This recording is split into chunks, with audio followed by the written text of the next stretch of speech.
Hello friends, good evening. Current affairs MCQ 30 जनवरी 2022। Question number 1।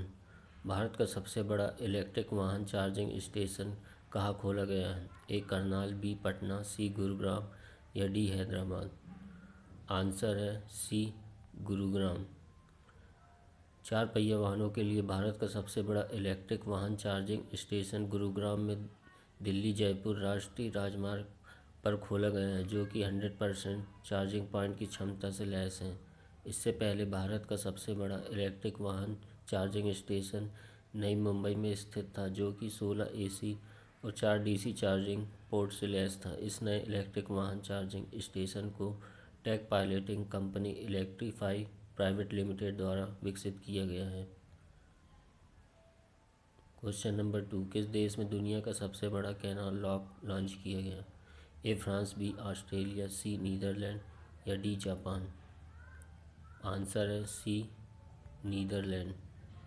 दुनिया के सबसे बड़े कैनाल लॉक का उद्घाटन नीदरलैंड के एम्स्टर्डम बंदरगाह के एक छोटे से बंदरगाह शहर इजमुइडेन में किया गया, जिसका उद्घाटन सबसे पहले डच के राजा विलेम अलेक्जेंडर ने किया था। इजमुइडेन सी लॉक 500 मीटर लंबा और 70 मीटर चौड़ा है, जिसका निर्माण कार्य 2016 में शुरू किया गया था। नीदरलैंड की राजधानी एम्स्टर्डम मुद्रा यूरो और नीदरलैंड के वर्तमान प्रधानमंत्री मार्क रूटे हैं।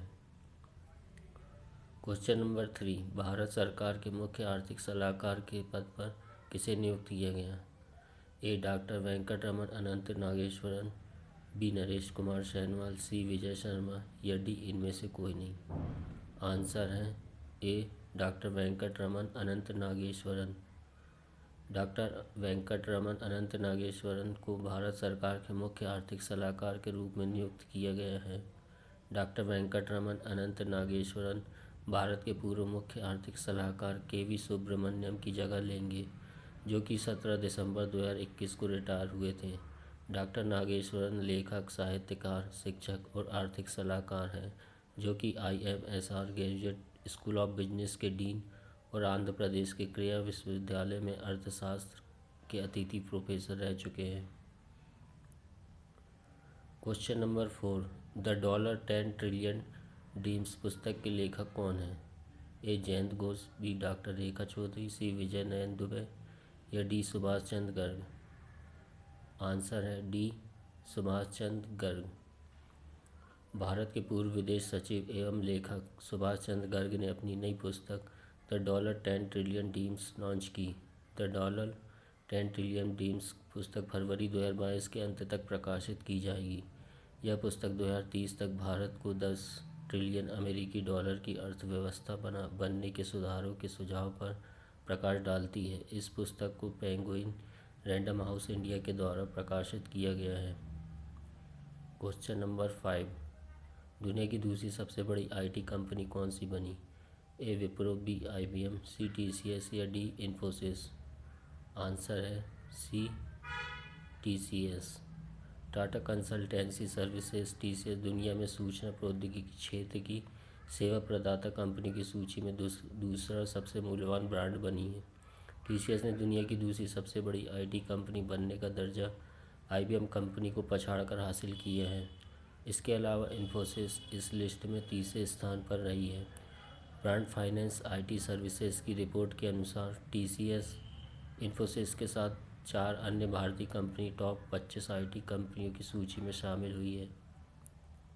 Question number 6। Tennis tournament Maharashtra Open 2022 का शीर्षक प्रायोजक कौन बना? A Hyundai, B Maruti Suzuki, C Tata Motors या D Mahindra and Mahindra. Answer है C Tata Motors. Tata Motors tennis tournament Maharashtra Open 2022 का शीर्षक प्रायोजक बनी। टाटा मोटर्स कंपनी लगातार चौथे साल महाराष्ट्र टेनिस टूर्नामेंट की प्रायोजक बनी है। यह टूर्नामेंट दक्षिण एशिया का अकेला ATP टूर्नामेंट और भारत का सबसे पुराना इंटरनेशनल स्पोर्टिंग इवेंट है, जो कि गत 30 जनवरी से 6 फरवरी 2022 को आयोजित किया जाना है। टाटा मोटर्स का मुख्यालय नई दिल्ली। संस्थापक JD टाटा और टाटा मोटर्स की स्थापना 1945 में हुई थी। क्वेश्चन नंबर 7, एशियन गेम्स 2022 का आयोजन कहाँ किया जाएगा?